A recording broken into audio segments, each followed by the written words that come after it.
And our wonderful speaker today is Kia Commodore. She's a financial expert, the founder of Pennies to Pounds, and the author of her brand new book, How to Handle Money, which is a guide to personal finance for teenagers, so perfect for secondary school students. Lovely to see where everyone's coming in from today, but without further ado, I'm going to hand over to Kia and turn my camera off. Thank you so much. Welcome, everyone. Thank you for joining us today because I know for many of you, probably not long finished work, and it means a lot that you've come on. Hopefully, I can impart some knowledge and education, and we can have a good time today. So, as Becky mentioned, 45 minutes of me chatting away, and then 15 minutes Q&A. If you have any questions at any point, please do put them in the chat, and I will definitely come to them at the end. But without further ado, let's get straight into it. So, oh, there's my screen. There we go. To give you an introduction about my platform. So I have a platform called Pennies to Pounds that I set up 5 years ago now, and it had the aim to educate young people on personal finance. It was born off the back of me being at university. That was the first time I'd ever moved away from home. And for many people, like myself, it was my first time really encountering money. I was fortunate enough that I had had some of those lessons growing up, but a lot of my peers hadn't. So I would help them out. And then I turned to the wider audience and built a platform to do just that. And our aim is to educate young people in a simplified and jargon-free manner. As I'm sure you've come across yourself, when you look at personal finance online, whether it's talking about the economy, whether it's talking about changes to savings accounts, APR, it's all shrouded with jargon. And I wanted to peel that back and be able to talk about money in layman's terms for everyone to be able to understand. Since then, the platform has grown into a community of over 100,000 followers and well over 20,000 subscribers on the podcast. I've been featured on a number of different platforms. So it has been a good journey, and it's only up from here to continue this education to educate young people on personal finance. But to give you a little bit of background on myself. So as Becky mentioned, my name is Kia Commodore. I'm a personal finance expert and now author of my first book, How to Handle Money. But I have done a few things during my journey. I've featured on Channel 4's TV series called Money on My Mind, which was in partnership with Barclays. And that was again to educate people on personal finance. And I've been doing a lot when it comes to educating people. A big thing for me is that, as you can tell, I'm a young Black woman. And when I would look online, there wasn't many people who looked like me talking about finance. So I really wanted to kind of be that change and help to steer that in a different direction when it comes to talking about money. Just to give you a little bit of context on myself and my platform. Now we're going to get straight into it. But before we get into the education part, I thought it'd be nice to have a little quiz. I think games are fun and I love a good quiz. Oh, before we even do that, I'll tell you what we're going to cover before we get to the quiz. So the first thing that we're going to cover is why lessons about money are important to teach young people. Then we're going to go into what money lessons you should cover when it comes to PSHE lessons. Then we're going to talk about how to make these lessons interesting. Whenever I talk to teachers, this is a big thing. You know, I know what to cover, but how to make it interesting? Then it's going to be ways to encourage open money conversations amongst students and also resources that you can turn to help you put together and formulate these lessons for your students. So now, like I mentioned, it is quiz time. Now, this quiz is just for fun. If you don't know the answers, give it a guess. It's just so we can all learn in a fun way. There is no hierarchy, okay? There is no winners and losers. What are winners? But it's just for fun. So first question, what percentage of UK adults have no savings in the UK? Pop it in the chat. Do you think it's 1, 14%, 2, 24%, 3, 34%, or 4, 44%? What do you think? What are we thinking? I can see a lot of the chats coming in. What do you think? I'll give you a little minute. 1, 2, 3, or 4. If you're ready, the answer is 34% of UK adults have no savings. Now, this is a stat that regularly changes, but it is pretty much stays around this number, and that is a lot more than you'd expect. You know, just over a third of UK adults have no savings. Question 2, what percentage of people avoid talking about money? Is it number 1, 51%, number 2, 61%, number 3, 71%, or number 4, 81%? This one was an interesting one because I know many people shy away from talking about money. It is a kind of taboo conversation. So what percentage do you think? By the way, I don't remember the answers, so I'm learning with you guys as we go through. So I'll give you a last couple of seconds to pop in your answer. Have a think. Let's have a look. It is 81%. And I think that's probably very unsurprising, that number. 81% of people avoid talking about money. It is that almost a bit uncomfortable. And yeah, it's very uncomfortable to talk about money. So not a surprising statistic there. Question 3. What percentage of people wouldn't be able to last 3 months without borrowing money? This one was a bit of a shocker for me. The number 1, 55%. Number 2, 65%. Number 3, 75%. Or number 4, 85%. Yes, I'm going through the chat now. I'm seeing, yeah, very British, absolutely. Okay, we're seeing it come through. Okay, let's have a look at the answers. 65%. So I only put in 2. 65% of people wouldn't last 3 months without borrowing money. It's a lot of people. Question 4. What percentage of people don't feel confident managing their money? Is it 1, 39%, 2, 48%, 3, 57%, or 4, 66%? What percentage of people don't feel confident managing their money? Okay, I'm seeing 3, 4. What do you think? I actually can't remember this one either. What do you think? I'll give you a couple more seconds, have a think, pop it in the chat. Is it 1, 2, 3, or 4? Number 3. The answer is 1. 39% of people don't feel confident managing their money, sorry. So lower than what we had there, but there is still a need to kind of build up that confidence for people when it comes to their money. And then last question, number 5. How many people in the UK have less than £100 in savings? Is it 1, 8.5 million, 2, 9.5 million, 3, 10.5 million, or 4, 11.5 million? Now, this is a stat that pretty much doesn't change, and it's etched in my brain. The correct answer, this is the one I do know. Okay, I'm seeing 1, 4, 3. I'm seeing different numbers there. Oh, what do we think? 1, 2, 3, or 4? What percentage, or how many people, sorry, in the UK have less than £100 in savings? Give you guys a couple more seconds to guess. Okay, and the answer is 11.5 million people in the UK have less than £100 in savings. Now, I did this more so as a way that we can have fun. We can have a little quiz before we get into the main bulk of this session, but also to educate us on how big an issue financial literacy or financial education is and why it's so important to start from a young age. So we've had a good time. Calculate your number. Again, it is just a bit of fun, but figure out how much you've got. I'm going to go straight into it. We've got some stats first. And this is just to kind of solidify some of the things we've been talking about. So this is specifically for savings. So this is savings stats in the UK. 46% of adults either have no savings or less than £1,000 in their savings account. 36% of savers keep their savings in their current account, so not a dedicated savings account. £3,692 is the average amount that 18 to 34-year-olds have in their savings. And 23% of savers do not check interest rates of savings accounts before opening it. These stats are, again, to kind of tie together that financial education is very important and why it's so important to learn about it from a young age. So first things first, why are lessons about money so important? Why do we keep banging on about being able to teach it to young kids at school? Number 1 is that it builds financial confidence.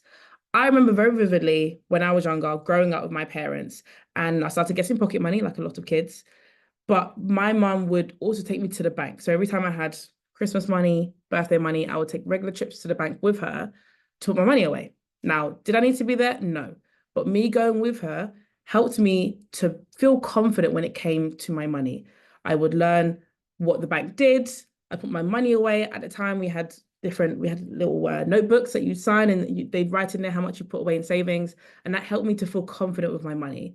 So learning about money from early really does empower young people to make confident decisions as they grow. And trust me, I speak to a lot of young people, in their 20s and 30s who have made mistakes or made decisions in their 20s and 30s with regards to their money that perhaps could have been avoided had we reached them and tackled them at a younger age and taught them about money. Second thing is that it encourages healthy money habits. Like with most things, we talk about how important having positive habits are. If we bring it down to things like the gym, we know if you want to feel fit and healthy, then you need to be going to the gym or working out regularly. You need to have a healthy diet. The same thing relates to our money. It is so important to have healthy money habits, and building up that understanding of what good financial habits are from an early age, such as things like saving and smart spending, does help to build up that foundation when it comes to young people actually thinking about what they're going to do with their money. I know that I had my friends at school who, whenever they get money, they'd run off and spend it straight away. They got £5 for the week from their parents. They'd run off on the Monday and go spend it in the sweet shop and blow their money. Whereas me, however, I might say, right, I've got £5. I'm going to spend £3 and save £2. And then I've got some more for the following week. And that's all about starting those money habits from early. Number 3, and a big one, and one that really did hit me hard, is that it prepares young people for adulthood. Now, as I mentioned in the beginning, university was very much so that time where I was taken aback and I had to realize how much money and how many things that adults have to pay for. A big one that many people laugh at me for is that I had no idea that Wi-Fi wasn't free. I did not know that, and my dad had to let me in on that secret when I got to university, that I had to pay for Wi-Fi to have access to the internet.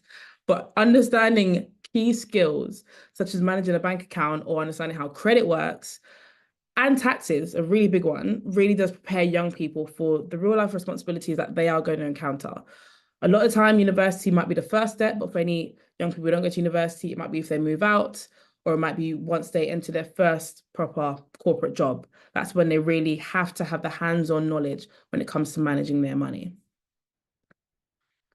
And number 4 is that it reduces financial stress in the future. This is, again, a big one. I'm sure we've all had it, where we've had some sort of stress around our lives with regards to money that has made it difficult for you to be able to focus, whether it's at work, wherever you are, or even at home to be able to sleep.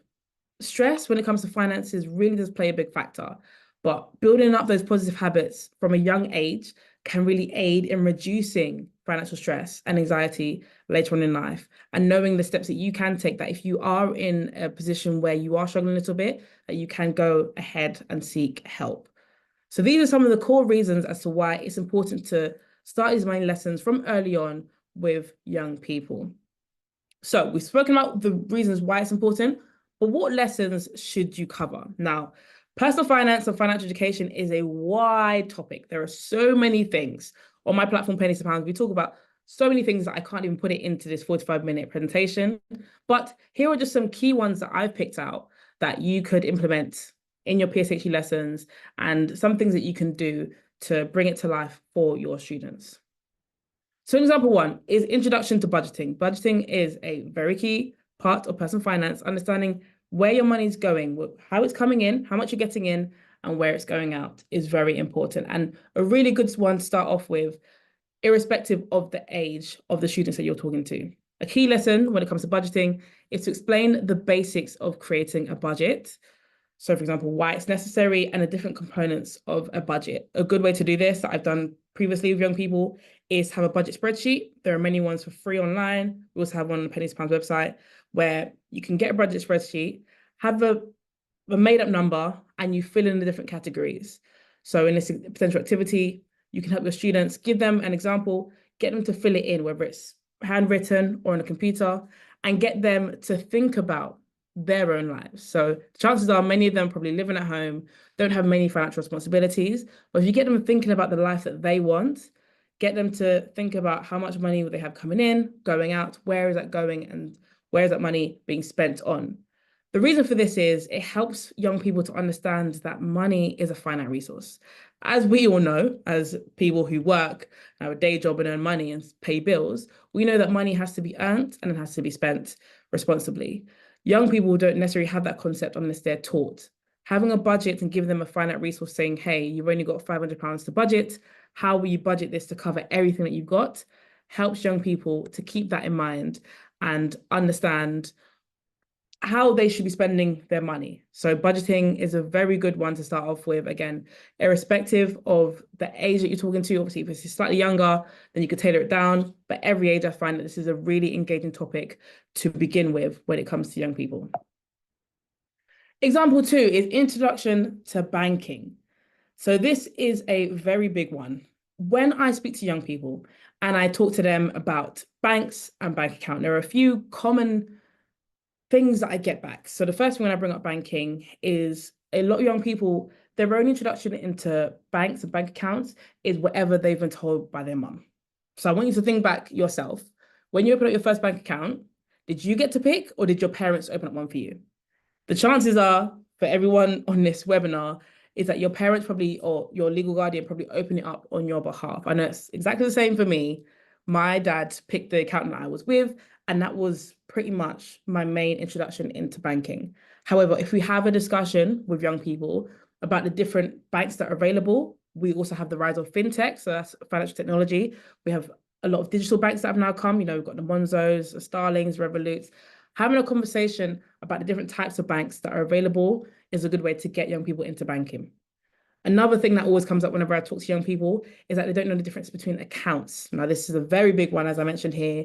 Explaining the different types of accounts and how they work is a good lesson to really implement with young people. A lot of young people believe that you just have one account, your money goes in it. You know, if you get paid, you put money in there and you kind of do everything for that one account, which to some extent is true. We have our current accounts, but they don't realize that there are other things and other places we can put our money, like a savings account. And even within that, there are different savings accounts that you can open up, which I mentioned in How to Handle Money, my book. But it is about beginning those lessons and making them think about where they want to put their money. As I mentioned here, depending on the age group of the students that you teach and you're talking to, you may want to also introduce concepts like interest. This, again, can get a bit complicated. So you might want to only talk about it if you're talking to, I don't know, age 16 to 18, something like that. But talking about interest, APR, and explaining what that is also a really good way to bring that in for young people. So here, potential activity could be showcasing examples of bank account options that are available to young people. Now that's going to be bit more reduced than what we have as adults, but showcasing what is available to young people and then getting them involved to compare the different features like fees and account benefits is a good way to get them engaged. I know that the first time I ever actually chose my bank account was when I was going to university, and you get student accounts. And I remember my dad was like, right, you need to get a student account, go and apply for one. And that was when I took the time and I sat down and I said, right, I'm going to look at all the different accounts and I'm going to compare them. I didn't actually know what the benefits were and what they actually meant. So if you introduce this from early, if I'd had that at school, I would have been able to take that knowledge and applied that to choosing the bank account that I would have eventually chosen for university. So again, another example of how we can bring finances and financial education to life for young students. Then our final example is talking about credit and debt, a very, very big one. Credit cards, we already know how they work, overdrafts. A lot of these products are being offered to kids, you know, obviously it's 18 and up, but from 18, I remember getting a letter through the post to apply for a credit card. I had no idea what it was. I knew that it was something to do with spending money. But if we have 18-year-olds, 19-year-olds who are getting this through the post, but don't actually understand the implications of credit and how it can lead to debt, this can be very detrimental to young people going forward. Also, with the rise of things like buy now, pay later, Klarna, ClearPay, Lay-by, all of these things, a lot of young people are turning to these credit options, but not actually understanding that it is credit. They think it's another payment method, and this is something I've been told by a lot of young people. They think it's just using like your bank card or PayPal, and they don't actually realize that they're taking out credit. So starting these conversations is going to be integral to a lot of young people potentially avoiding debt in later on in life in their adulthood. So a lesson here is that we can explain the difference between credit and debt, and also how credit can lead to debt if it's not used responsibly, and really emphasize here the importance of paying back loans on time. That's the key one, on time. I know there is a lot of talk around, oh, you know, when I speak to young people, let's just pay the minimum. My bank says, even though I've borrowed £500, I can just pay them £15 every single month. Getting them to understand the risk that paying the minimum can put them in, the extra charges, the long time it will take to pay back, and what can happen if debt isn't properly managed in the long term. Really important lesson. So an activity here could be providing credit card examples, each with different interest rates. So we know we have one that's 19.9%, 29%, and then 49%, for example. Encourage students to calculate, obviously roughly, how much borrowing will cost for each credit card, and then get them to think about the impact that interest rates have on borrowing. This is a key one. When we talk about interest in terms of savings, we know that interest is the money that we gain on our savings, whereas interest here is a very key one that a lot of young people don't understand, that interest rates on credit cards is the extra money that you have to pay on top of the money that you borrow. So getting them to interact with that from early and understand how that might impact them financially is a really key way for them to feel engaged and really feel hands-on with regards to their money. So these are some examples of lessons that I think are really key. On top of that, I haven't got slides for these. On top of that, we can talk about things like scams and frauds, a very, very big one. I'm sure many of you on this webinar have had your fair share of text messages, emails, even phone calls from people pretending to be legitimate companies and trying to defraud people. That is now trickling down to the younger generations. And if we think about your students, a lot of them now have phones, access to the internet, so they're more susceptible to these financial scams. I've also seen a lot of them on places like TikTok and Instagram as ads. And it is quite frightening how close to home it's getting, which is why it's important to talk about scams and fraud, internet safety, and just different concepts around money can also be brought in at this point, I believe. Now, how do we make it interesting? I've given you some examples there. I've told you some of the lessons that we can cover, but I recognize that for a lot of young people, this can be a bit boring. Unless you're telling them how they can become a millionaire, some of them may tune out. So how can we really bring this to life?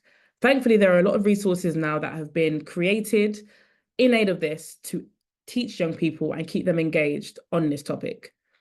First things first is you can use interactive games. Now, I wish I had this. I honestly wish I had this. I remember being online and playing these educational games, none of them around money, but now we are able to bring in the use of interactive online activities to encourage students to be hands-on and learn whilst doing so. So some of these activities I just mentioned are things that you as teachers can bring to students and print out yourself. However, if I don't know if they have a session where you can bring them or encourage them to do it at home in their spare time, there are places that they can actually go to really have fun and enjoy, but also take in money lessons and money education. So a good example that I found online is that NatWest, they offer a wide range of activities on their website dedicated to young people aged 8 to 18. And their dedicated space for this is called Money Sense. So as I showed you there, that is an example of some of the games. I believe this was for the, if I remember correctly, like this was 8 to 11 category, maybe this one I screenshot here, but they have it separated out into different age categories. So they've got something like 8 to 11, 11 to 15, and then 16 to 18. So you can click on the category for your students, guide them to that resource, encourage them to play the games, whether it's in your sessions or in their spare time. And that can really help to bring things to life. And I know if you're anything like me, I love a good game. So anything that where I can play and learn, especially for young people, can really help to solidify the lessons that you talk about and you teach in your PSHE lessons. Next one is engaging activities. So I'll give you a few examples slightly earlier on, but money lessons I found, speaking to young people for the last 5 years, tends to resonate a lot better if students understand how it might apply to their own lives, which is understandable. You know, if you're being taught certain things about society and the world, how does it relate to me?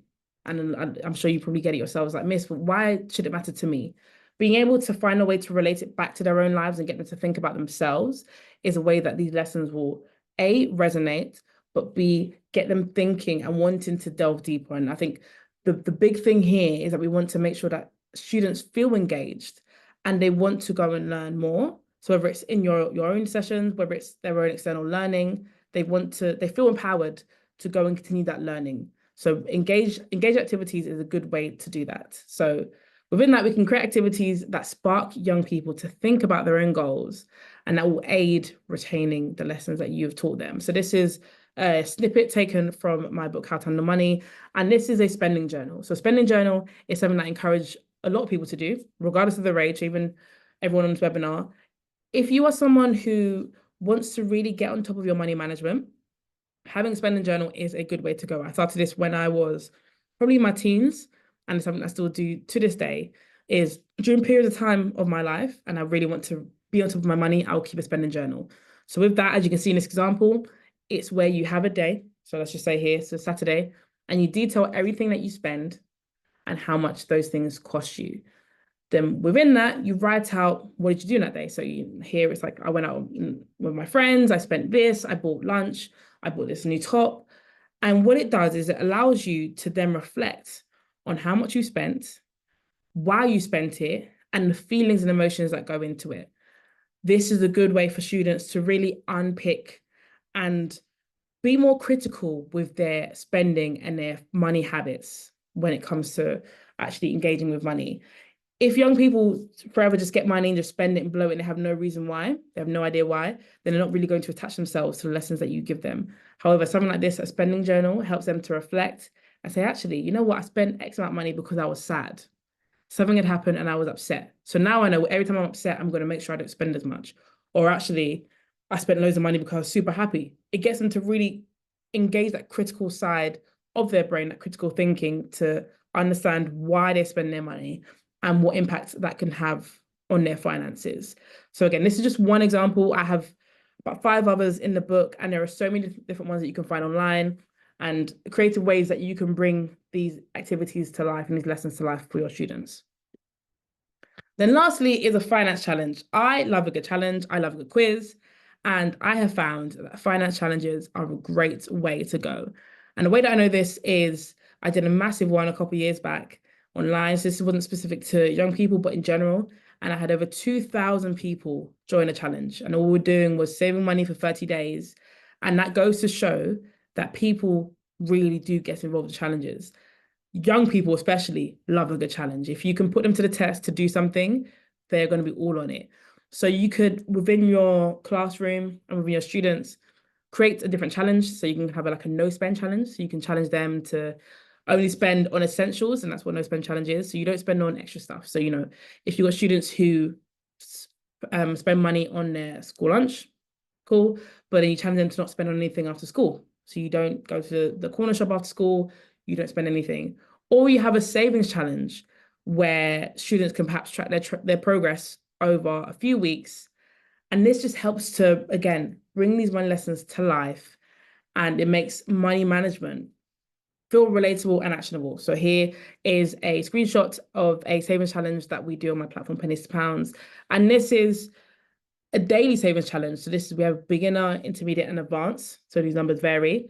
But the aim of creating this was to get people into that habit. So we mentioned in the beginning, building positive money habits. For people who feel like they can't save, struggle to save, or have never saved before, it's all about building incremental habits. So this saving challenge that you can see here was to encourage people, even though you can set up automatic deposit into your account now, everything's gotten way easier when it comes to our money management.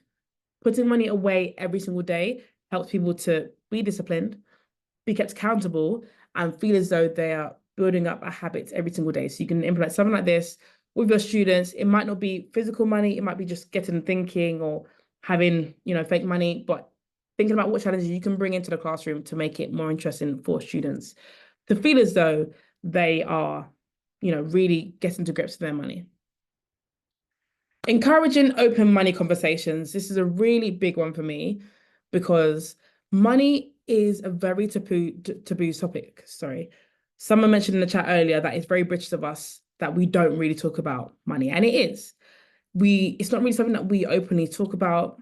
Think about the last conversation you had about money. Who was it with? It's probably with someone that you're very close to. It's not really something that you are in the office, you're in the staff room, and people just chat away about money and say, oh yeah, I earned this, oh yeah, I spent this.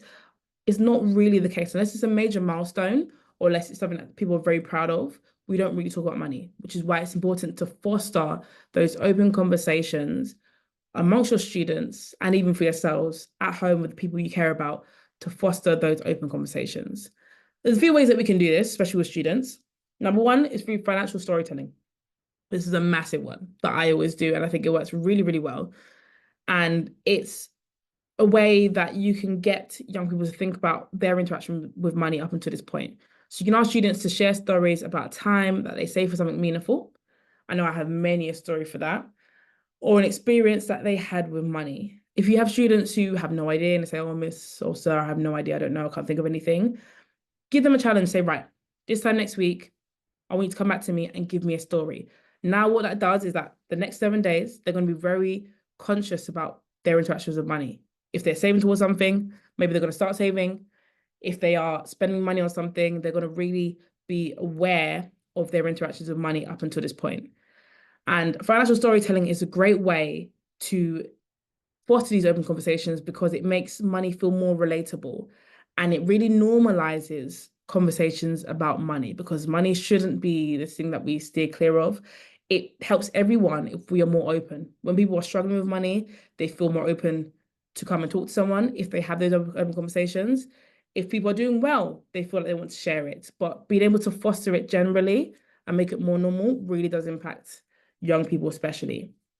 Second one is similar to what I mentioned earlier, is money journals. So you can encourage your students to keep short-term journals about their spending or saving habits. So similar to the spending journal that I mentioned there, but get them to have a notebook, £1 notebook, and write about their spending habits, their saving habits, or even their views towards money. Our first teachers in life are our parents. So a lot of young people would have adopted the behaviors and habits that they've seen their parents have. So if you've grown up in a household where money was very free, you might have parents who would spend money as quick as it came in, that's going to impact people's, especially young people's view on money. On the flip side, if you grew up in a household where your parents who really, no, we didn't talk about money, we don't get anything from credit, we don't spend money at all, again, that's going to have an impact on young people and money. So even though we're educating young people, a lot of these things are going to be embedded in them from their first primary teachers, which is going to be their parents or caregivers. So encouraging them to have a spending journal or a money journal really can help to unpick some of their views around money and where they might get their views from, and also their spending and saving habits. And it can also help to foster open dialogues about money habits so they can understand, actually, you know what, miss, I heard credit cards are bad. Now we can have that conversation because it might have been they saw their dad get into a lot of debt and he's still in debt, and now his family tells him credit cards are bad. We can now unpick that and use that as a point of education, as well as making students feel comfortable enough to share that in an open forum. Then lastly, a fun one, I think, is money myths debates. This is a great way to almost debunk some of the things that I'm sure goes around amongst young people, whether it's through social media, whether it's word of mouth from their friends. It's a great way to debunk this and get young people thinking about what's actually true and actually challenge the things that they are told when it comes to money. So within this, you can host classroom debates on common money myths. So example here is that money buys happiness. Does it? Does it not? Get them to have that opinion. Get some for, some against. Get them to have that conversation with each other and give those reasons. Another one, like I mentioned, is credit cards are bad. Get some for, get some against. It's a great way to foster that communication between students, for you as teachers to understand how your students think and challenge their thoughts. The best way, and even when I think back to myself at school, the best ways that I learned was when I had my teachers challenge my opinions. Even if my opinions were correct, they would challenge them and get me thinking and get me almost like re-justifying why I've said one thing. But it, again, opens up that dialogue and it creates a safe space for students to voice their opinions, but also be able to have those myths demystified by you as teachers. So if you know that you're going to bring one of these topics like credit cards are bad, you're obviously going to have your reasons as to why they're good and how credit cards work. But before you get into that education point, you let them go between themselves to actually have that conversation, have that barter, say who's right, who's wrong, and then you can bring in that education point within them. Now we're coming up towards the end. This has been a fun time, Before I get to resources, I just want to say if you have any questions, we will come into question time probably in the next 5 to 8 minutes. So please do put them in the chat and I will do my best to answer questions for you. But resources. So I mentioned a lot here about education, things that we can cover, how to teach young people about money, but what are some resources that you can lean on? Because I recognize that you as teachers, regardless of what topic, what subject, what area you're in, it's a lot to ask you to have to go away and do your own research. So here are some resources that I've compiled that you can lean on to educate yourselves. First things first is my platform, Pennies to Pounds. So my platform offers accessible financial education resources covering from everything from budgeting basics to home ownership. And my platform really does a good job of breaking down complex money topics in a student-friendly way. So if you ever have any topic or anything more complex, you can yourself have a look at that and understand it or direct your students there as well. Second one is Young Enterprise. They are a UK charity and they provide free financial education resources and programs that includes interactive workshops and budgeting challenges for schools. I've been on their website. They have got a lot on there as well. Really, really good resource. And it's great that it's charities providing it for free for us to use to educate students. The next one is one that I mentioned earlier with regards to the games. It's Money Sense by NatWest. So Money Sense is a free, age appropriate. Like I said, you can pick the age group of the students that you're talking to on their website. But they offer free age appropriate lesson plans and activities on financial topics like saving, spending, and managing money. And it is designed specifically for young learners in the UK. Whilst pulling this together, I had a look on the Money Sense website. Again, another fantastic resource that I'd encourage everyone to use a mix of these resources that are on here to educate your students. But again, another incredible resource. Next one is BBC Bite Size, Money and Finance. So they have a specific category for money and finance, which is incredible. And that resource offers clear and engaging online lessons about money basics, which is very ideal to introduce students into personal finance concepts. And then lastly, the Money Device Service. They offer resources and worksheets on managing money, budgeting, understanding debt, and it's specifically tailored for young people and educators alike. So these are some of my core resources that I would always encourage anyone, whether you're educating students or you yourself want to learn about personal finance, to have a look at. Hopefully you've got enough time to kind of take a picture and have a look. Definitely worth having a look. You're pulling together a lesson plan. Don't feel as though you need to be an expert in personal finance and money yourself. It's a lot to ask of you. So these are some resources that you can lean on as well. And then before we get to the end, I'll be remiss to mention How to Handle Money. A lot of the things that I mentioned here have been taken from my book because How to Handle Money is a practical guide aimed at helping readers understand and manage their finances with confidence. Within that, like I mentioned, I have got different workbooks, just a breakdown of different things that you can learn for young people, from budgeting to saving to investment and debt management. And it empowers young readers to take control of their financial future. So hopefully this has been an insightful webinar for everyone. As I mentioned, we have gotten to the end and we're pretty much in good time. So we've got probably about 15-20 minutes for questions. So please, if you have any questions, drop them in the chat and I'll do my best to answer them here for you. Amazing. Thank you so much, Kia. We'll just give you a second to catch your breath. That was so interesting and informative. And just to reiterate, if anyone's thinking about purchasing How to Handle Money, I think it's great for teenagers, but also if you're older, it's a really great start to personal finance as well. Just to remind everybody that the session was recorded and the slides will be available afterwards. We're going to send up a follow-up email and we do have a discount code for you to get 10% off How to Handle Money on the Collins website. I'm actually going to be really cheeky and ask a question first before we go to the Q&A here. So at your book launch, you spoke about how you got into financial education with the lifetime ISAs, and I just wondered if you could share that story with the group, because that was really interesting and I think shows how one thing can sort of spark someone's interest in finance as well. Absolutely, that's a really good question. So what had happened was, this was about 5-ish years ago now. The lifetime ISA, I'm sure some of you may be aware of, now is a ISA account that young people can open up to save specifically towards their first house. And at that time, many young people, this was before I started Pennies to Pounds, I wasn't anything in this world.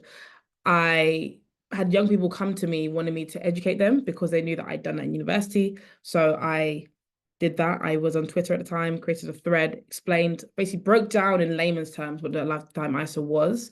That ISA thread went viral. I had people go into banks and bring in my threads and want to open up their account.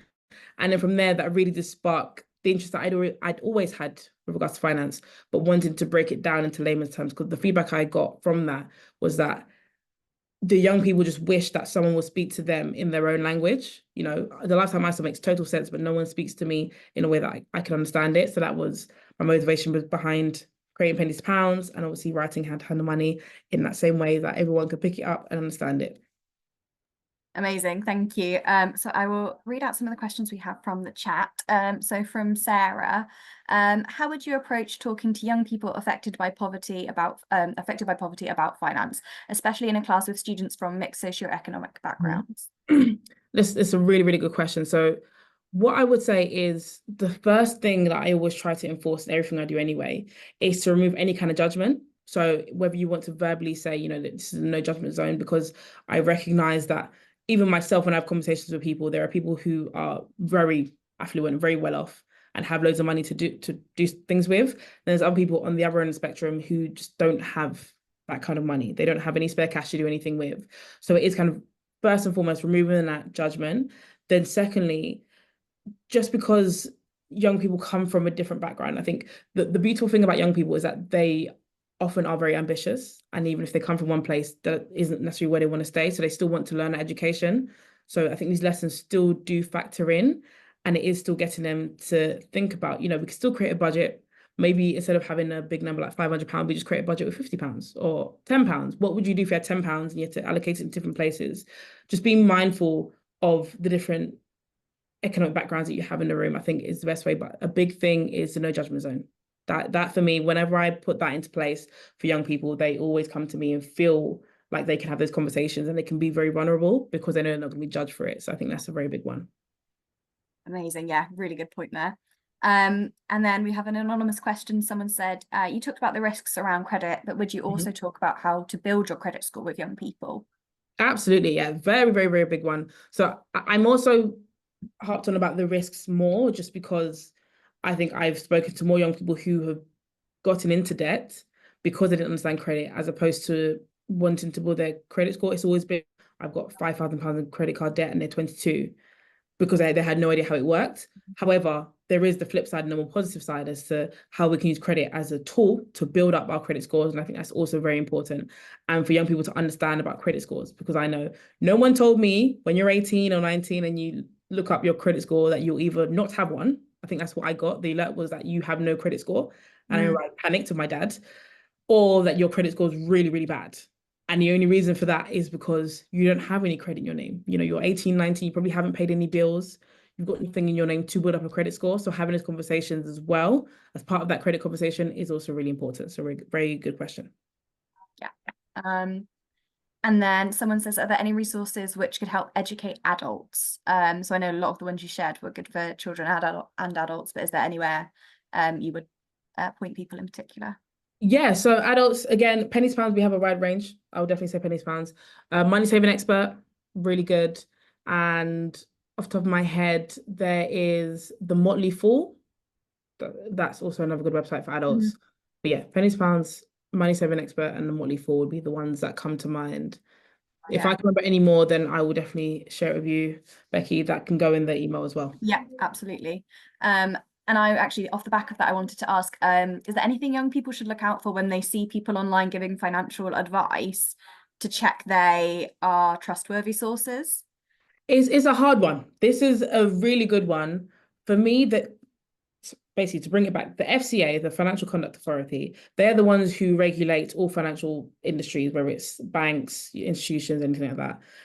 This influencer industry, which I fall into, so financial content creators, is not so regulated. So it is hard to kind of check, you know, if you're checking for a financial advisor, you can go on the FCA website, type in their name or their company and find out if they're registered. You can't do that with content creators. What they can do though, and a big one I always say is if young people are going to take information from someone, is to first things first, go and check out their profile. And a lot of the times, the people that I've seen who say, you should invest in this, and it's very risky information they're putting out there, is often because they're trying to sell you something. So if you find out that they have a course or they have a Telegram group that they're trying to sell you, that's often why they've said stuff. And B, to get young people to think about any accolades or if they've been featured in places. So like, for example, for me, I mentioned I've been featured on the Telegraph, the Guardian, sorry, different places. If the content creator that they're taking information from on like TikTok or Instagram hasn't been featured somewhere, then that's probably someone that I might want to be cautious of, or also encourage double checking the information that they talk about. If they're telling you to put money into one thing, that's very risky. Do your own research as young people and make sure that that is something that you want to do, because ultimately it's your money. So you need to make sure that you feel comfortable in taking that advice and you've double checked what you're going to do. Yeah, really good advice there. And then one more question. Has anything surprised you when talking to young people about money? Have you had any feedback on how your advice has changed the way they think about money? Oh, good question. Anything surprised me? I think for me, one thing that surprised me was I didn't realize how many young people are, and hear me out when I say this, are very influenced by the people around him. When I say this, is I always saw myself and my friendship group, we were very open. We were always open to try new things, especially if it came to like banks, and with adequate research, we'd be open to open up new things. But then the more I spoke to young people, they might have heard from their parents that one bank is really bad or that I should never open this thing, and they were steadfast in that. So that surprised me how heavily influenced they were without also double checking and having a look for themselves and forming that opinion. And in terms of the second part of the question, I have definitely heard back from a lot of young people.